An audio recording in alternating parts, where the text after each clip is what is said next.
Hello again everyone. Mayong buntag, magandang umaga, mayong gabi, magandang gabi. In this video, we will be talking about the case of Magallona versus Ermita. This case is all about our archipelagic baselines based on the UNCLOS. It all began with the writ of certiorari and prohibition filed by the petitioner, in this case, Professor Magallona, and the petition was for the purpose of assailing the constitutionality of Republic Act number 9522, which adjusted the archipelagic baselines of the Philippines based on the UNCLOS. Now, this case involves two domestic laws and one international treaty or convention. The two domestic laws are RA 3046 and RA 9522. 3046 demarcated the maritime baselines of the Philippines, and it followed the framing of UNCLOS 1. RA 9522, on the other hand, was passed to amend 3046 and to make our domestic statute compliant with UNCLOS 3. Now, UNCLOS 3 prescribes water-land ratio, length, and the contour of baselines of archipelagic states. Now, you might be wondering why we skipped from UNCLOS 1 to UNCLOS 3. UNCLOS 2 is rather unremarkable. It only attempted to define the breadth of territorial sea, and apparently it failed. So it is of no significance in this case. Now, let's talk about RA 9522, which is really the law which was assailed in this case. It was passed to amend, again, 3046, and in complying with UNCLOS 3, 9522 shortened one baseline. It optimized the location of some base points around the Philippine archipelago and classified the Kalayaan Island Group, which we will be referring to as KIG, and Scarborough Shoal as regimes of islands. Now, in filing his writ of certiorari and prohibition, Petitioner Magallona asserted that the new law dismembers a large portion of national territory, that the regime of islands framework weakens our territorial claim over the Kalayaan Island Group, or KIG, and the Scarborough Shoal, and our claim to Sabah was relinquished, according to him, and that it converted our internal waters into archipelagic waters. The respondents, on the other hand, argued on procedural grounds and defended 9522 as the country's compliance with UNCLOS. Essentially, they were claiming that we entered into this treaty or this international agreement, and therefore we should adhere to it, like pacta sunt servanda.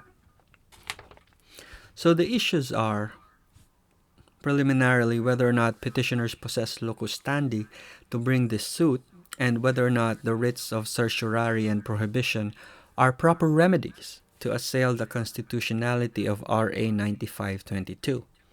On the merits, the main issue was whether or not RA 9522 is unconstitutional.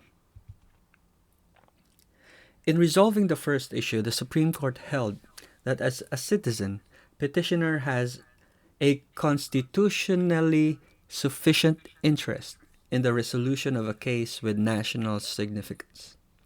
Then, as to the propriety of the writs, the Supreme Court also held that certiorari and prohibition are traditionally viewed as proper remedial vehicles to test constitutionality of laws or acts of other branches of government. Therefore, it was allowed. Now, going to the main issue in this case, the Supreme Court held that RA 9522 is not unconstitutional. First, it found that RA 9522 is only a statutory, not only a statutory tool to demarcate the Philippines' maritime zones and constitutional shelf under UNCLOS 3, not to delineate PH territory. UNCLOS has nothing to do with the acquisition of territory since it merely regulates sea use rights over maritime zones and continental shelves. The baseline or base points merely serve as starting points to measure the extent of the maritime zones and continental shelf. Second, the regime of islands framework is not inconsistent with the Philippines' claim of sovereignty over KIG and Scarborough Shoal. Initially, the Supreme Court noted that in RA 3046, KIG and Scarborough Shoal were also outside the baseline drawn. Next, the court also noted that under UNCLOS, the baseline drawn must not depart to an appreciable extent from the general configuration of the archipelago. And to include the KIG and Scarborough Shoal within the baseline would mean we would have to deliberately skew the lines to loop around them.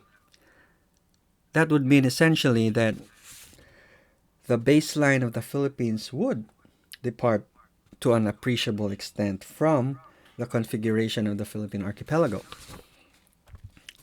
Now, third, under RA 9522, our claim over Sabah is not relinquished according to the Supreme Court because it is expressly provided therein that it is not. And lastly, UNCLOS and RA 9522 is not incompatible with the Constitution's delineation of internal waters. The Supreme Court said that it does not matter what they are called, whether internal or archipelagic. Whether they are internal waters under the Constitution or archipelagic waters under UNCLOS, the Philippines still exercises sovereignty. It does not waive or forfeit sovereignty over those waters. Sovereignty is not lost just because it is burdened by the right of innocent passage, which is customary under international law. And being customary international law, it is deemed automatically incorporated in our laws. And this was a concession made by archipelagic states like the Philippines in exchange for the right to claim all waters landward of their baselines. And that's it. Daghang salamat. Thank you for watching or listening to Digest Tube. We hope you enjoyed this discussion. If you did, please hit like and subscribe to this channel for updates on our ever-increasing content. If you want to request us to digest a specific case, let us know in the comments below and we will try to do them as soon as we are able. Thank you and good luck.